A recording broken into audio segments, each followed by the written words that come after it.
Hello everyone, come on point. I came back for you. I come back for you. Everyone pay attention here. I am describing Humayun here.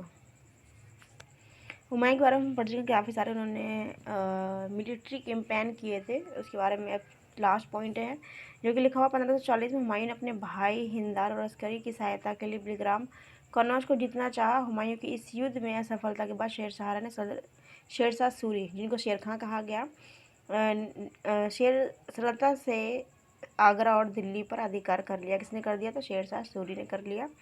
इस तरह हिंदुस्तान की राज्य सत्ता पर एक बार फिर से अफगानों के हाथ में आ गई। यानी कि अफगान शासक था कौन? शेर खां, जिसको शेरशाह सूरी कहा गया था। जब इन्होंने चौसा के युद्ध में युद्ध जो हुआ था, चौसा का युद्ध, जिसमें चौसा का युद्ध नहीं, सॉरी, बक्सर का युद्ध हुआ था। चौसा के नामक स्थान पर हुआ था। सॉरी, बक्सर का युद्ध लगा, चौसा नामक स्थान पर, बक्सर के निकट। बंगाल से लौटते समय हुमायूं और शेर खां के बीच बक्सर के निकट चौसा नामक स्थान पर 27 जून को युद्ध हुआ, जिसमें हुमायूं पराजित हुए थे। तो जाहिर चौसा का युद्ध होगा जो 27 जून 1539 को हुआ था। आगे हमने पढ़ा कि किस तरीके से अफगानों के हाथ में सत्ता आ गई। शेरशाह सूरी कौन थे? अफगान थे। इसके साथ हम पढ़ने वाले हुमायूं की असफलता के जो मेन रीज़न थे वो क्या था कि भाई बाबा ने कह दिया कि बच्चों को क्या है, संपत्ति बांटना है चारों भाइयों में, तो उन्होंने बांटी। इसकी वजह से ये इनकी सारी सत्ता उखड़ गई। शेरशाह की बढ़ती हुई उपेक्षा, इससे क्या हुआ? किसी को कहते हैं ना हल्के में लेना चाहिए, वही हुआ। शेरशाह सूरी को इन्होंने हल्के में लिया। किसने? हुमायूं ने। जब इन्होंने 1532 में, 1532 कहाँ था वो, इसमें लिखा होगा, देखिए चाहिए। जब इन्होंने क्या बोलते हैं, क्या था उसका नाम, देखिए इसमें लिखा होगा 1532 ही तरह 1532 चुनार का जो किला था, जिनको इन्होंने घेरा था, और फिर समझौता कर लेके चलो वही कोई बात नहीं, बाद में ले लेंगे, तो वो नहीं करना चाहिए था इनको। जो संधि की थी, इन्होंने समझौता किया था शेरशाह के साथ में, वो नहीं करना था।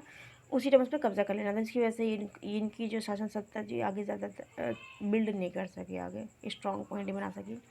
आगे लिखा विलासिता पूर्वक जीवन जो था हुमायूं की असफलता का कारण जो था विलासिता जीवन रहा।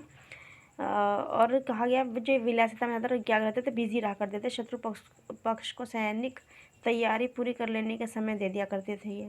भाई जब हम खुद इतने ज़्यादा अपने मिलिट्री को ट्रेन करेंगे तो उसका फ़ायदा हमें मिलेगा ना, लेकिन इन्होंने ऐसा नहीं किया। गुजरात में बहादुर शाह को हराने के बाद में इन्होंने पूर्णतः और उन्मूलन किए बिना ही उसने मांडू में विश्राम करना उचित समझा। इसके बाद में क्या हुआ? बहादुर शाह ने पूर्ण शक्ति संचित करके गुजरात पर दोबारा से अधिकार कर लिया। तो ये कहीं ना कहीं विलासितापूर्वक जीवन रहने की वजह से कैसा हुआ।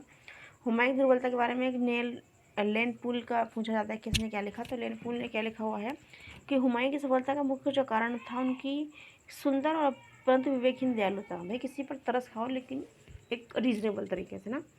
तो हुमायूं ने कभी भी स्थिति के अनुकूल कार्य नहीं किया। चौसा का युद्ध में नीचे के स्थानों पर उन्होंने शिविर लगाए थे।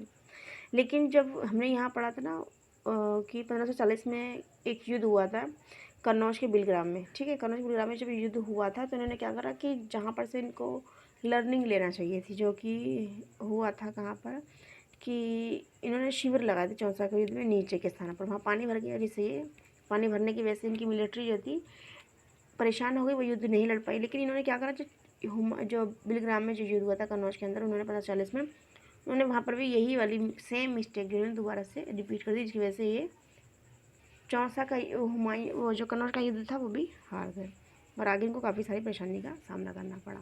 आई will meet you soon, take care, bye, God bless you all.